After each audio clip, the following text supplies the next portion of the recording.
जय श्री महाकाल। आप सभी लोगों को आपको बहुत बहुत धन्यवाद मेरी पूरा पहली वीडियो को इतना प्यार देने के लिए, जो मैंने तत्व और गुरु मंत्र के संबंध के ऊपर बनाई थी। और कुछ सवाल उसमें पूछे गए थे जिनका मैं जवाब देना चाहूँगा यहाँ पर। उसके बाद हम उस वीडियो में चल रहे टॉपिक को आगे बढ़ाएंगे। तो पुरानी वीडियो में जो सबसे मेजर क्वेश्चन था सभी लोगों का, जो मुझे लगा कि बताने लायक है, वो है कि गुरु कैसे ढूंढें। क्योंकि मैंने ये बोला रखा है उसके अंदर कि गुरु मंत्र आप लोगों को पूर्णता प्राप्त करने में सहायता करता है, आपके तत्वों को पूर्ण होने में सहायता करता है। तो अधिकतम लोगों का यही प्रश्न था उसमें कि गुरु को कैसे ढूंढें, कैसे पहचाने कि गुरु कौन होगा या किसको गुरु बनाना चाहिए। तो देखिए, सबसे पहली बात तो ये है कि आप गुरु को नहीं ढूंढ सकते, आपका गुरु आपको ढूंढता है। लेकिन मुख्य रूप से बात ये है कि आपको ये चुनना पड़ेगा कि आपको गुरु क्यों चाहिए। क्या आपके जीवन का उद्देश्य परम तत्व की प्राप्ति है? क्या आपके जीवन का उद्देश्य अध्यात्म को करीब से समझना है? या फिर आपका उद्देश्य केवल और केवल शमशान में बैठ के क्रियाएं करना है, मसान बुला की भूत प्रेत ये जानना है? क्योंकि देखिए क्या है कि हर चीज़ की अपनी एक स्पेशलाइजेशन होती है। हर व्यक्ति एक चीज़ में परफेक्ट होता है। बहुत कम ऐसे लोग होते हैं जो कई विधाओं का ज्ञान रखते हैं, कई तत्वों को जानते हैं, कई चीज़ों को पहचानते हैं। परंतु मेजॉरिटी जो है, अब जैसे मुख्य रूप से अगर आप देखें तो एक शाबर मंत्र का जाप करने वाले व्यक्ति से अगर आप पूछेंगे तत्व और परम ऊर्जा और आध्यात्मिक ऊर्जा, तो उसको नहीं पता चलेगा। क्योंकि उसने आन दे करके काम करवाने से ऊपर की कोई चीज़ ना सोची है, ना उसको ज़रूरत है उसके ऊपर की कोई सी चीज़ की। उसके लिए इतना पर्याप्त है कि वो जाप करके क्रिया करके किसी की परेशानी दूर कर दे, उसको पैसे मिल जाए, उसके लिए इतना बहुत है। उसका जीवन चल रहा है, वो उसके लिए उसकी आजीविका है। तो उसको क्या ज़रूरत है आध्यात्म के ऊर्जाओं के बारे में, तत्व की ऊर्जाओं के बारे में जानने की? तो ये है एक चीज़। दूसरी चीज़, कुछ ऐसे दिव्य विभूतियाँ हुई हैं, आदि शंकराचार्य हुए और बहुत सारे ऐसे लोग हैं, दत्तात्रेय भगवान हैं, नाथ पंथ के गुरु हैं, जो लोग अपने जीवन काल में ऐसी विधियों को, ऐसी परिस्थितियों को बना करके गए कि उनके द्वारा आज तक हम उनकी बताई हुई विधियों का पालन करते हैं। हाँ, ये बात अलग है कि कुछ लोगों ने उनको तोड़ा है अपने हिसाब से, कुछ लोगों ने मोड़ा है अपने हिसाब से। लेकिन अब इसमें क्या होता है कि देखिए, जैसे कि मैंने अभी शाबर मंत्रों की बात की, हम सभी लोग ये बात जानते हैं कि शाबर मंत्रों का प्रचलन जो है वो गुरु गोरखनाथ के समय से हुआ है। मच्छेंद्र नाथ जी, गुरु गोरखनाथ जी, कानीफनाथ जी, इन सब लोगों से शाबर मंत्रों का प्रचलन हुआ है। परंतु ये बात बहुत कम लोग जानते हैं कि जो मूल शाबर मंत्र हैं वो केवल 1400 शाबर मंत्र हैं। इन 1400 शाबर मंत्रों में आन नहीं है, किसी भी प्रकार से देवता को बंधन में नहीं रखा जाता, किसी भी प्रकार से देवता का अपमान नहीं किया जाता। तो फिर ये आने शाबर मंत्र में कहाँ से आई? ये बहुत बड़ा सवाल है कि जब गुरु गोरखनाथ जी के बनाए गए शाबर मंत्रों में आन है ही नहीं, तो ये आने कहाँ से चली आई? मैं आपको बताता हूँ कि ये आने कहाँ से आई हैं। ये आने बेसिकली आई हैं लोगों के अनुभव से। जैसे कि दो किस्म के लोग होते हैं।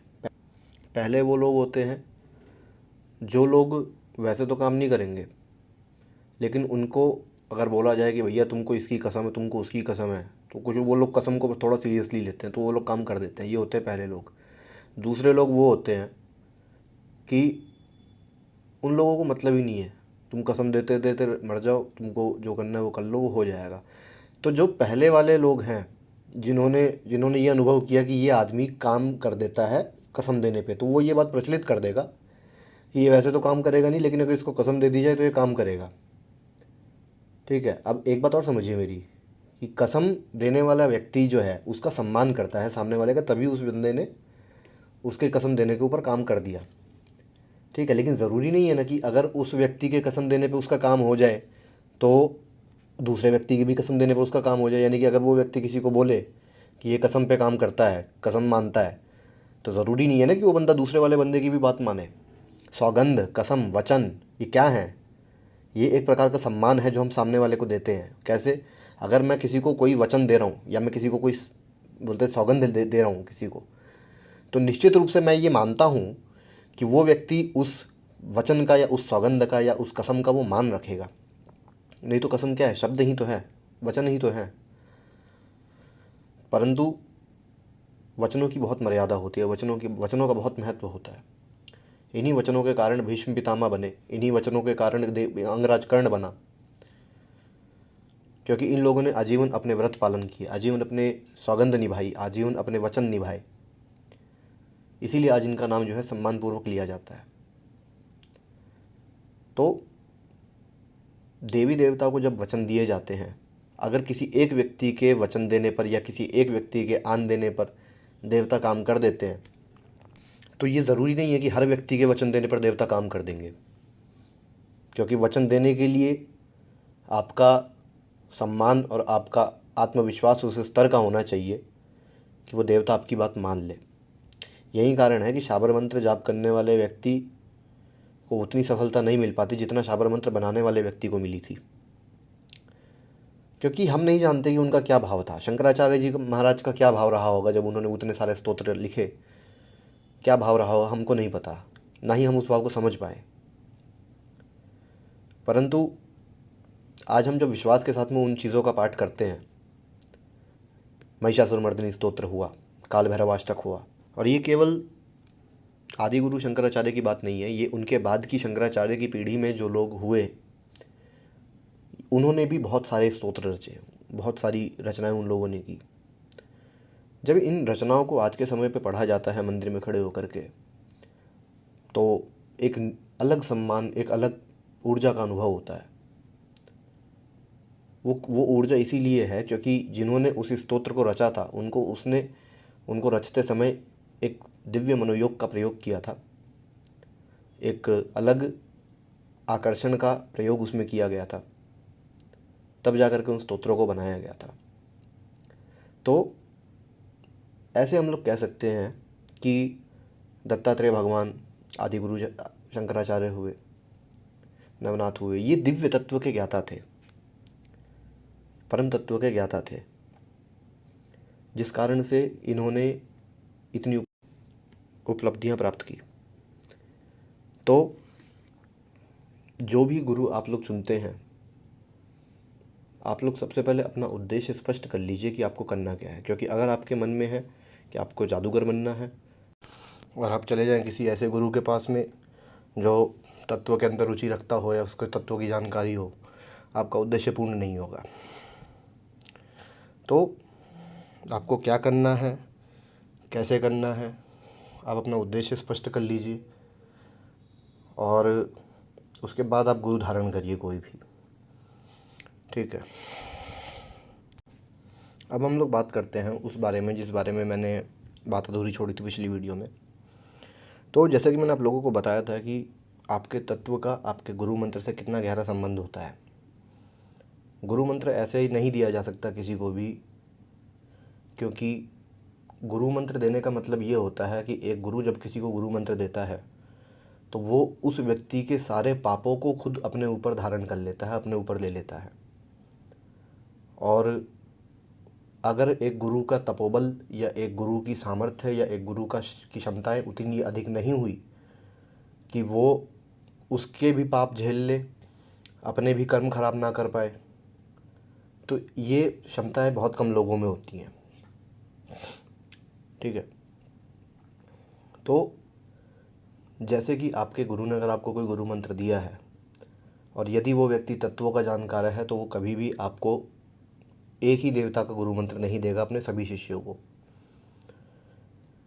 क्योंकि दीक्षा भी दो प्रकार से होती है।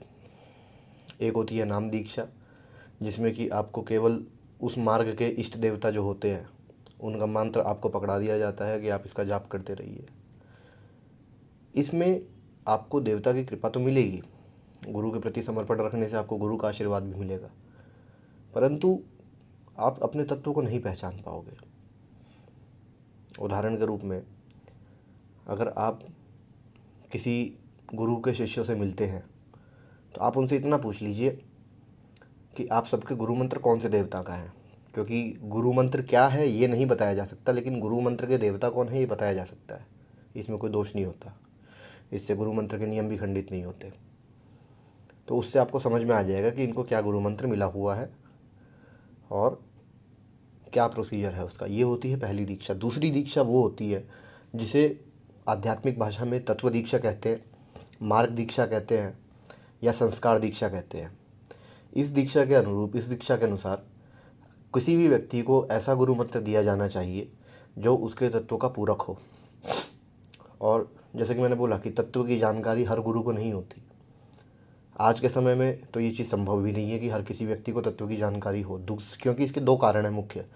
तत्व को धारण करने के लिए या तत्व को पता करने के लिए कि ये कौन सा तत्व है जो इस व्यक्ति ने धारण किया हुआ है या कौन सा तत्व इसके अंदर प्रधान है, वो पता करने के लिए व्यक्ति को ध्यान में उतरना पड़ता है। यौगिक क्रियाएं हो गई, इनके अंदर उसको अपने पैर रखने पड़ते हैं। और उसके बावजूद भी ये हमेशा ये स्पष्ट नहीं हो पाता है कि इस व्यक्ति का तत्व क्या है।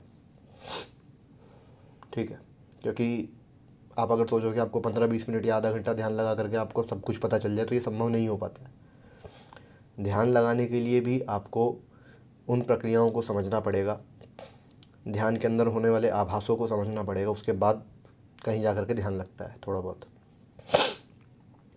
ठीक है ना। तो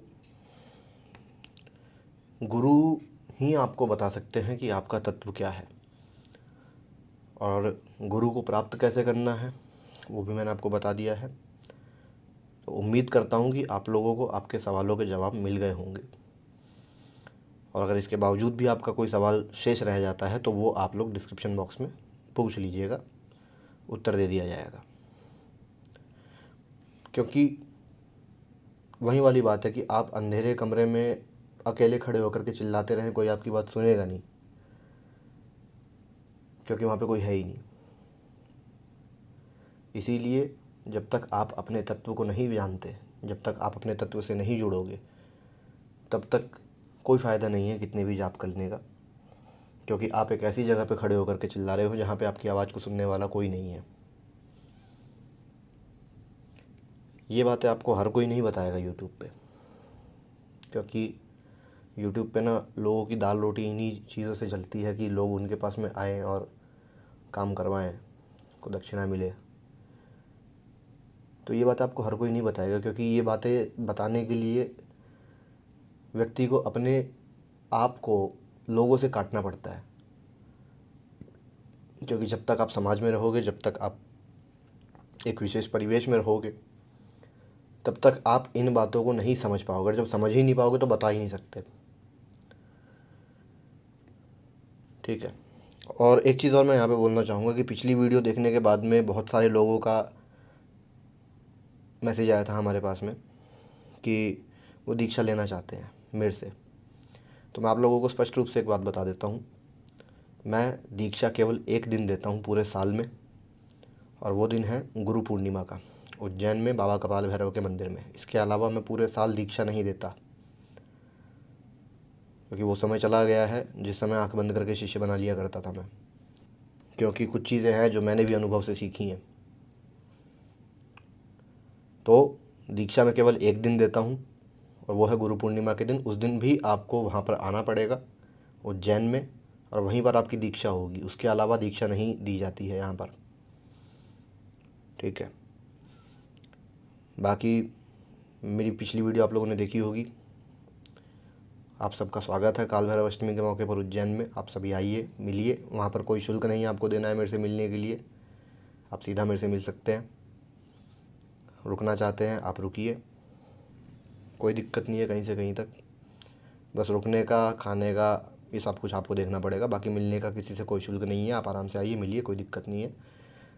24 तारीख को रामायण है, अखंड रामायण है। 25 तारीख को बाबा की भजन संध्या है, जागरण है। 26 और 27 तारीख को वहाँ पर हवन है और 27 तारीख को बाबा की महापूजा है। तो आप कोशिश करिए, आइए समय निकाल करके, मुझसे मिलने के लिए ना, सही बाबा का आशीर्वाद लेने के लिए आइए। ठीक है, अभी के लिए इस वीडियो में केवल इतना ही। जय श्री महाकाल आप सभी लोगों को।